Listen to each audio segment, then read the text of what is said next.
Dans une cinquième émission consacrée à différents cours qui de l'Academy of Design and Innovation offert, nous posons un lecturer du département Interior Design.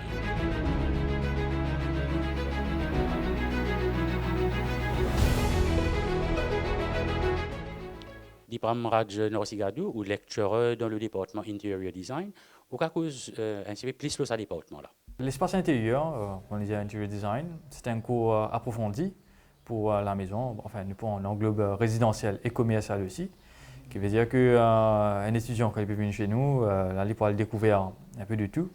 Alors, les bases, les dessins, avec les dessins, il apprend aussi bâtiment, il apprend couleur. Et les régales approfondir encore plus en termes de dessin technique, ma fiche technique avec CAD, il y a avec Revit, il y a aussi SketchUp. Et là, en cours, il y a l'explore, on a différents features qui nous capables de dire dans l'espace intérieur. Il y a la partie métaphysique, il y a la partie biophysique, il y en a aussi furniture design, il y en a lighting design, right? Et même sustainable product, que ça peut prendre l'ampleur un peu partout à travers le monde parce que nous pouvons focus un peu le monde SDGs. Et aussi, nous pouvons englober la partie Vision 2030 tout prochainement. Et dis-nous au sein de Interior Design, quels sont les différents types de formations qu'ils doivent faire? Alors, en termes de formation, oui, formation professionnelle, personnelle aussi, de côté. Professionnelle, bon, définitivement, je passe par les bases d'abord. Alors, on est dans la partie bâtiment, la partie la fiche technique même, que tu as besoin d'apprendre comment mettre un dessin dans un plan formel, bien élaboré et bien concocté, comment dire, pour nous communiquer les mêmes choses avec les autres personnes dans le domaine. D'accord. Et maintenant, en termes personnels, acquis que j'ai gagné, comment communiquer professionnellement, en écrit, par mail, même verbalement, comment se comporter loin d'un chantier aussi, et en termes health and safety, et entre autres, beaucoup de choses qui englobent la partie interior design, le métier en elle-même plutôt. Et vous, qui en tant qu'un lecturer du département Interior Design, qui fait aussi pour encourager un jeune à venir suivre cours dans ce département spécifique-là? Alors, chez nous, bon, il y a plusieurs spécialités. Il y a surtout qui nous travaillent proche avec l'industrie et plusieurs personnes, une grosse boîte d'entreprise aussi.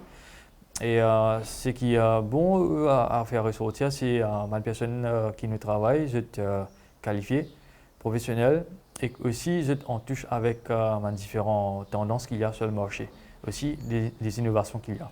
Et cette innovation qu'il y a à l'extérieur, là, je essaie de prendre ça même affaire là, je communique ça avec nous pour nous capables de comment nous capables d'inclure dans nos programmes. Et voilà, c'est mon étudiant qui gagne à la fin au bonnet du forum. Et quand je suis sorti à l'académie, définitivement, je suis sorti avec un bagage bien rempli.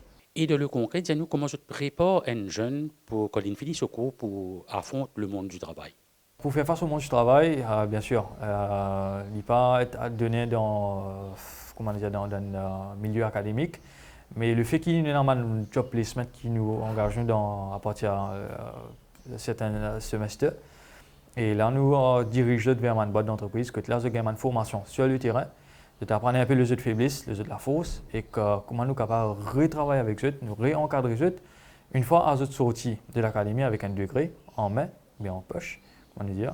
Et, là, quand je rentre dans le monde du travail, ce n'est pas comme si je dirais tout nouveau, tout beau, mais je déjà connais un peu les différentes nuances qu'il y a dans le travail et que je suis bien capable de développer encore plus pour se spécialiser dans le domaine.